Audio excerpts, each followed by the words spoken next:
If you've ever wondered how a music producer puts together a track, well, you're in luck because I've done a walkthrough of my track Rise. Right, let's get into it. This is my song Rise, and it is in Ableton Live, which is the software I use to create music. And this is the project with lots of different layers, drums at the top, bass, lots of synthesizers, vocals, backing vocals, guitars, and so on. So I'm going to take you through it. The sun is rising.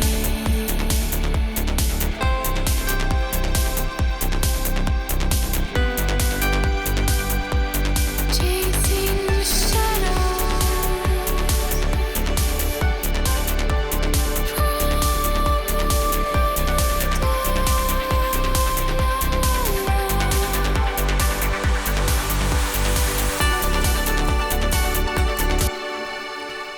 Right, I'm just going to stop it there.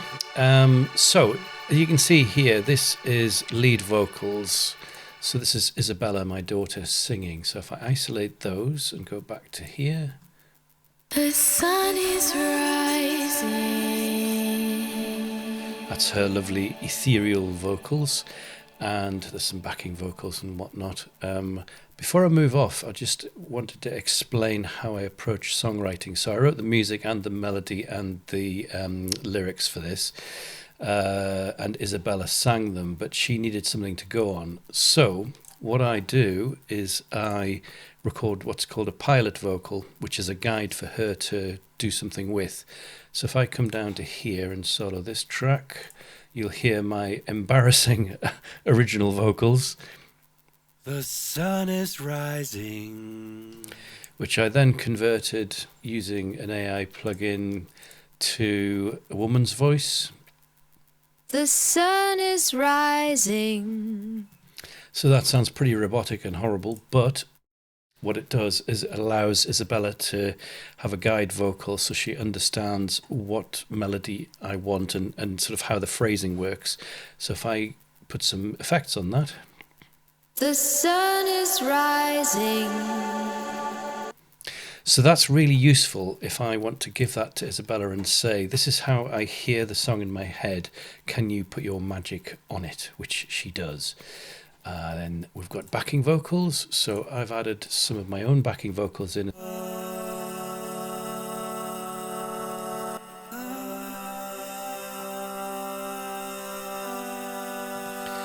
So I've done various harmonies there. I've also, if I zoom a bit later, I've got what are called gated harmonies, which is where the sound amplitude goes up and down.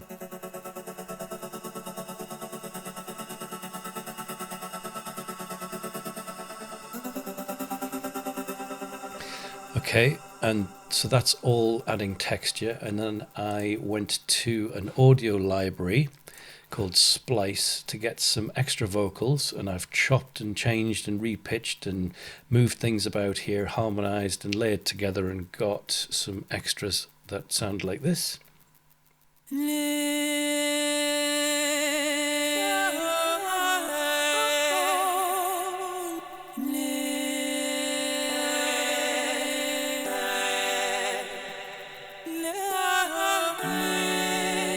So you get the idea. Now if I put all of those together, so that is all of the backing vocals and Isabella's vocals, we get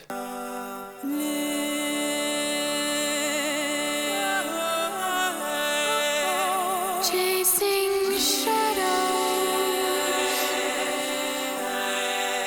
and another example. Chasing shadows.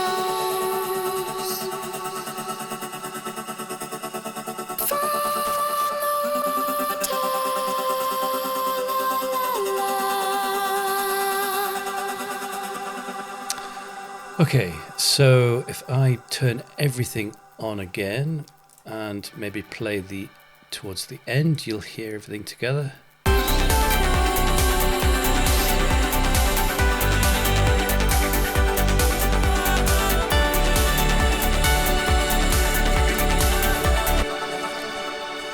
So what we've got is a bunch of texture layers which you know, when you solo them out, you can hear what they're actually doing. But when they're in the mix, they're deliberately almost obscured, so that they provide texture and width and depth into the track. Then a song would not be complete without drums. So let's have a little listen and see what we've got.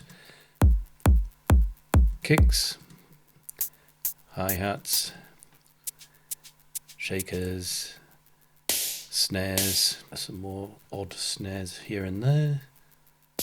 Yeah. Let's go down. We've got some snare builds.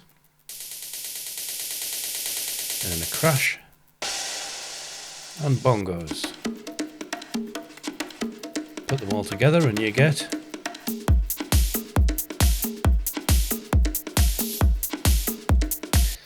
So, let's have a look at the bass.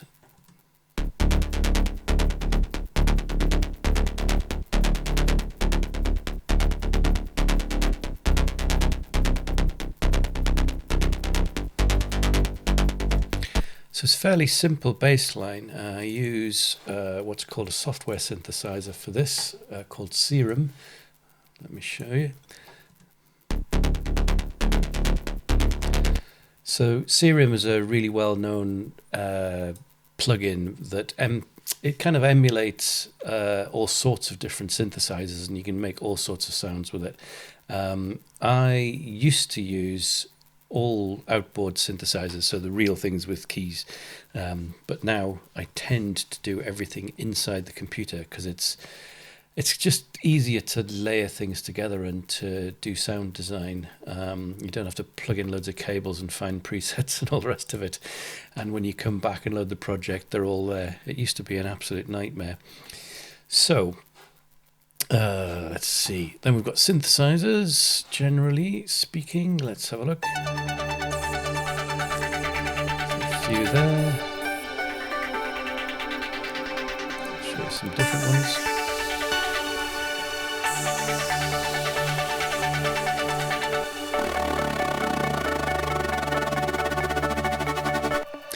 So my approach to synthesizers, well, my approach to making music really is to make lots and lots of different layers rather than relying on one synth to provide one sound.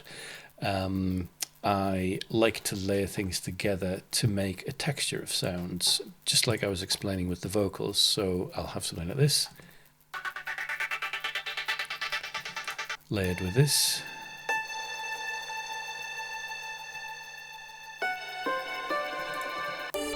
And this, and a bit of this, and a bit of this, and this, some arpeggios. One thing I really like to do with arpeggios is I like to play with the stereo field. So, for example, for this one in the left ear, where am I? Here. That's an ascending arpeggio. If I come down to the one underneath,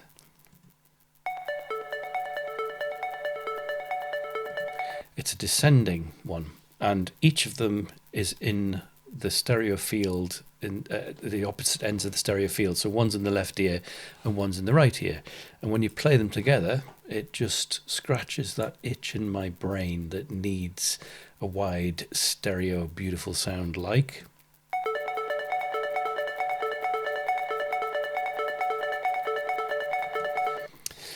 And that gets layered with other things too, like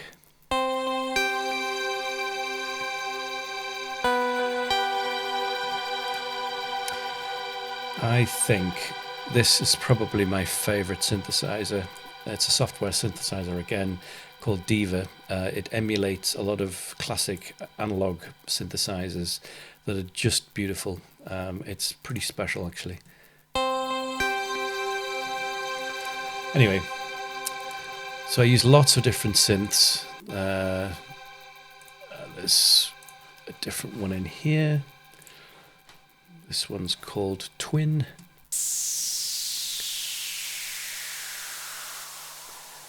So that one's just doing a sound effect. Then there's other synths.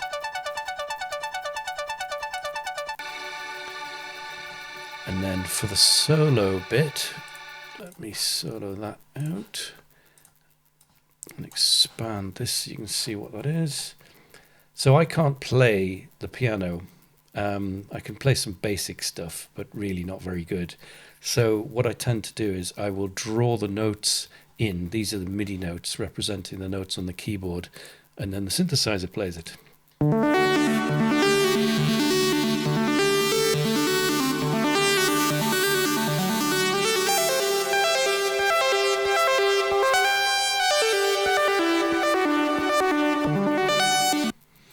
So yeah, I wish I could play the synthesizer, but yeah, I can't. And I tried 3 times to learn to read music and failed each time.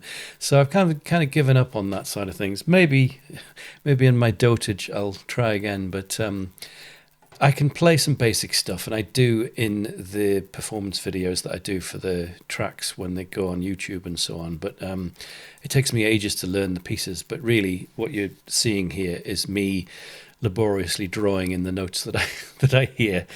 I do however, play the guitar. So that was my instrument from being a child.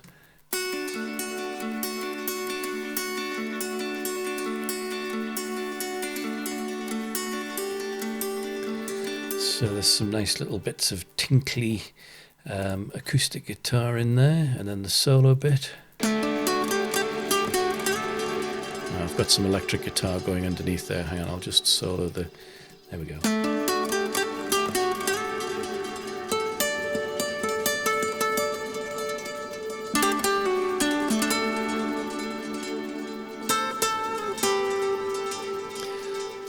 So in the same way as we record the dry vocals, I'll record that dry and add delay and reverb afterwards, and I record one in each ear as well. There's a left and a right that are different, which just spreads the stereo field out. And lastly on here I have got some electric guitars which are fairly subtle. Let me find them. Let's go and put that there.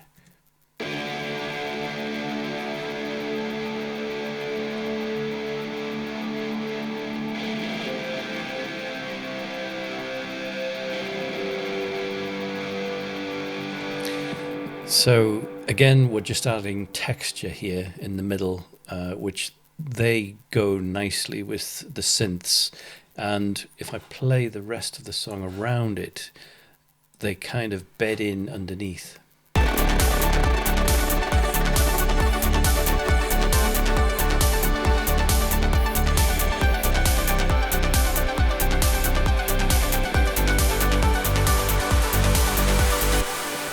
So they're there, but they're subtle and they're texture. In fact, to the point where I had quite a lot of people on the video that I put on TikTok and Instagram, you know, where's the guitar? And I'm like, it doesn't have to be in your face.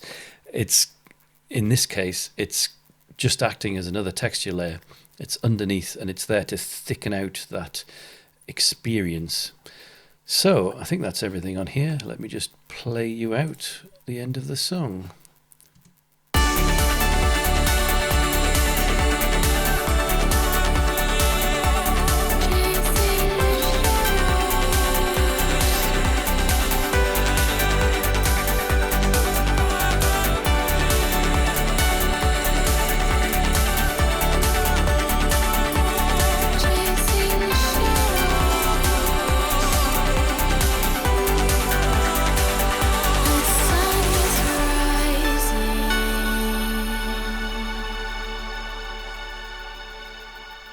Thanks for listening to my song.